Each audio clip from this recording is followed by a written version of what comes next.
Tubahaye ikaze abakurikiye Easy Life Talk, aho tuba tureba byinshi ku kuba ahahise rimwe na rimwe umuntu aba yaraciyemo hagira uruhare mu kugena uko yitwara mu mikorere ye ya buri munsi. Uyu munsi rero turaza kuba tugaruka ku ngingo igaruka ku yo twabagejeho mu minsi yashize.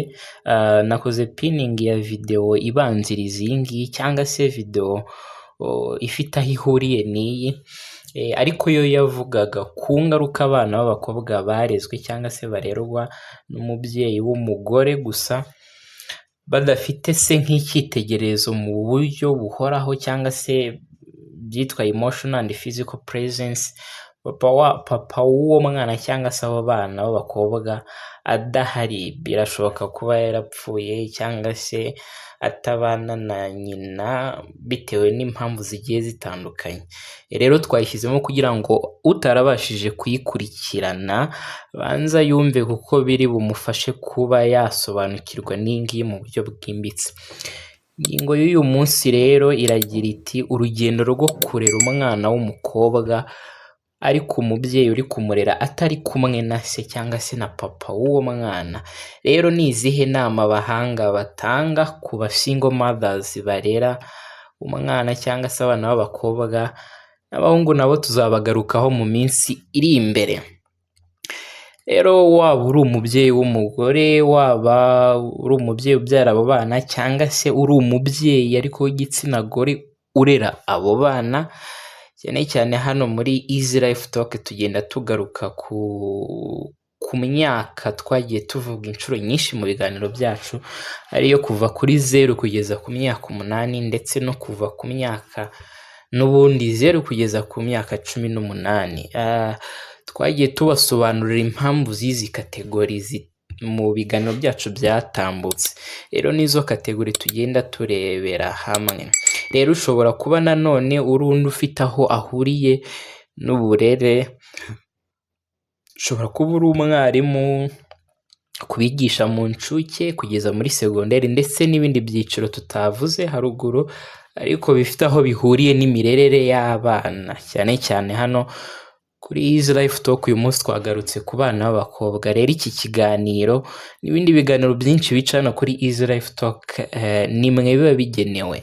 Rero ni inshingano gutanga uburere mu buryo bwombi, kwita ku mwana mu buryo bw'amarangamutima, aho harimo kumuha urukundo, kuganira nawe no kumutega amatwi, ndetse no mu buryo bwo kumuha byose akeneye mu bifatika, cyangwa se harimo imyambaro, ibyo kurya, ibikoresho by'ishuri ndetse n'ibindi. Rero twihuse twareba n'inama ahangaha abahanga bagenda batanga ku buryo umubyeyi uri kurera umwana w'umukobwa ariko akaba ari kumurera wenyine atari kumwe na se w'uwo mwana, ese ni iki yagakoze kugira ngo za ngaruka twabonye mu kiganiro cy'ubushize zitazagera kuri wa mwana w'umukobwa, cyangwa se niyo zamugeraho zikaba ziri ku kigero cyo hasi, biturutse ku kuba umubyeyi yaragiye akurikiza izi nama zigiye zitandukanye. Ahangaha rero turaza guhera ku kijyanye n'ikintu nyamukuru gihatse ibindi byose mu nama aba single mothers bagirwa. Iyo nama akaba ari ukumenya icyo umwana akeneye cyerekeranye n'amarangamutima ye. Kumenya ese umwana wanjye akeneye iki mu buryo bw'amarangamutima. Umwana w'umukobwa ntabwo aba atabona se hafi aho gusa, haba harimo no kuba atabona ibyo se agaragaza, cyangwa se iyo se aza kuba hari, ni uwuhe mumaro wa se mu mikurire y'amarangamutima y'uwo mwana. Ibyitwa what father figure represent in parenting. Ni ibiki kuba umubyeyi w'umugabo aramutse ahari, ni ibiki apresenta, ni ibiki yagahaye umwana w'umukobwa igihe yaba ahari. Rero ibyo ngibyo ababura umuntu nk'umuntu, ariko nanone ababura ibyo uwo muntu yakabaye atanga mu mikurire ye. Rero muri bimwe ababyeyi b'abagabo batanga ku bana babo b'abakobwa. Abagabo mu buryo bw'amarangamutima bagaragarwamo umutekano cyangwa se they represent safety.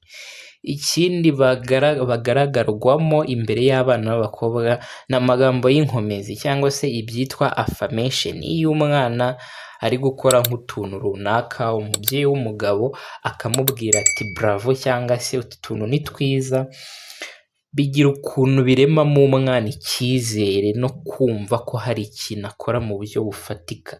Rero iyo abibwiwe na se, cyane cyane bitewe n'uburyo se aba agaragara mu maso y'umwana, biba ari ibintu byiza cyane. Rero iyo umwana atabibonye, icyo gihe aba agomba umubyeyi bari kumwe, igihe umwana agaragaza ibimenyetso by'uko hari ibyifuzo atari kubona, umubyeyi bari kumwe aba agomba kumutega amatwi. Rero hano gutega umwana amatwi mu bijyanye n'ibyifuzo bye by'amarangamutima, nibyo biba ari iby'ingenzi.